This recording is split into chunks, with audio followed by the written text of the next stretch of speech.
Hi friends, welcome to Q&A Tuesday. That means question and answer.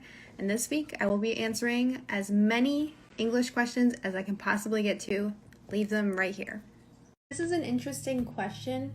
I'm not a religion expert, but I can tell you that Christianity is the most popular religion in the United States and other English-speaking countries, and it's offensive to say, oh my God, to some. So in some cases, if people are very religious, oh my God can be very offensive. So they say, oh my gosh. So if you want to be careful, you can say, oh my gosh. Sometimes you can even say, OMG. Pregnancy vocabulary. Well, I can give you one funny idiom that we use to say that someone is pregnant. We often say they have a bun in the oven, as if their stomach was cooking a baby. I've been pregnant twice, and this is not really related to English vocabulary, but I think it's funny that English speakers learning Spanish always say, estoy embarazada, to say I'm embarrassed, but they don't know it really means I'm pregnant, because they think it sounds the same as embarrassed.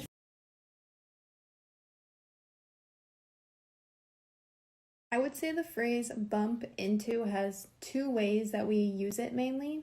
The first is if we literally hit someone or run into someone on accident while walking, you would say, I'm sorry that I bumped into you, or please don't bump into. The second way that you can use this phrase, bump into, is if you see someone that you know in a public space, like a library, a store, a restaurant, and you weren't planning on meeting them, you are bumping into them. You are just seeing them out in public.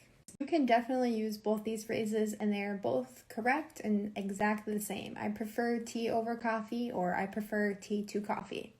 Or if you want to say, I like coffee better, or I like tea better. So this word is actually pronounced bologna. I don't know why it's said like that.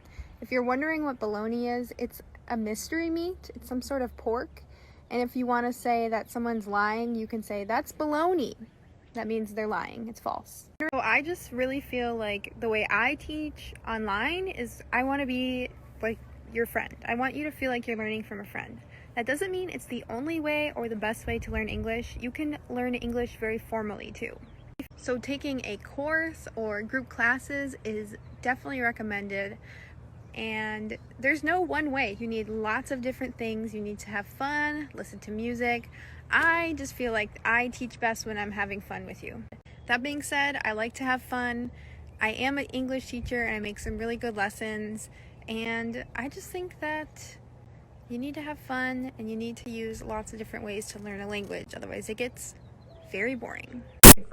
If you are an intermediate English learner, I have one other suggestion for you. If you want to watch another sitcom or a funny show, and that show is one of my old favorites, Community. In the show Community, it's based on a very unique cast of characters. They all differ from each other. They don't have a lot in common, but they all attend community college with one another, and they are studying in a group for their Spanish class. So this is based on community colleges in the United States, and these are colleges that you attend to take individual classes, or you're working towards just a 2-year degree rather than a 4-year degree.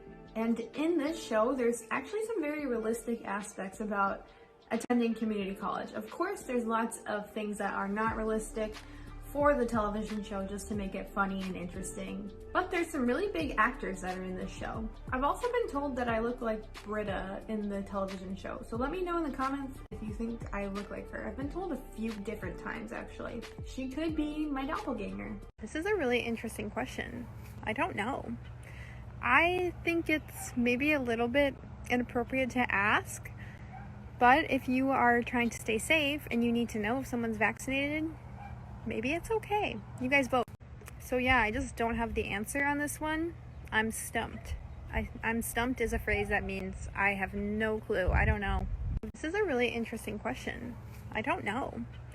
I think it's maybe a little bit inappropriate to ask, but if you are trying to stay safe and you need to know if someone's vaccinated, maybe it's okay. You guys vote. You can definitely use both these phrases, and they are both correct and exactly the same. I prefer tea over coffee, or I prefer tea to coffee. Or if you want to say, I like coffee better, or I like tea better.